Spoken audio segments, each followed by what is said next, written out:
बिस्मिल्लाहिर्रहमानिर्रहीम। इय्याका नअबुदु व इय्याका नस्तईन।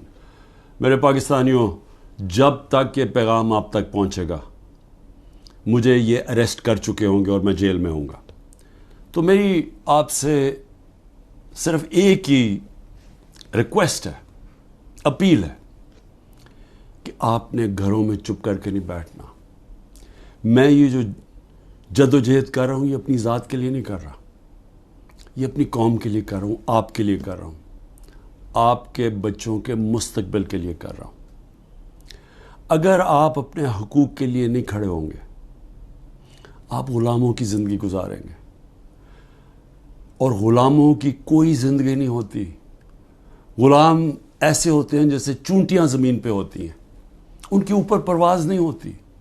और ये बड़ी ख्वाब का नाम था पाकिस्तान, नारा था ला इलाहा इल्लल्लाह। पाकिस्तान का मतलब क्या कि हम कोई इंसान के सामने नहीं झुकते।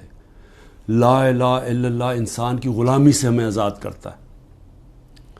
और हमारे नबी सल्लल्लाहु अलैहि वसल्लम ने अपनी मदीना की रियासत में सबसे पहले इंसानों को आज़ाद किया था अदल और इंसाफ दे के। ये है जंग इंसाफ की, आपके हकूक़ की, आपकी आज़ादी की।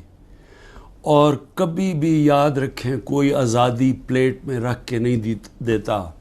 जिस तरह मैं कहता हूँ, जंजीरें गिरती नहीं हैं, तोड़नी पड़ती हैं। पुरअमन एहतजाज आपने करते रहना है जब तक कि आपको आपका हक नहीं मिलता।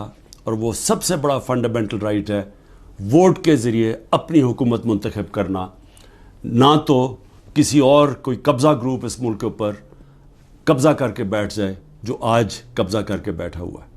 शुक्रिया।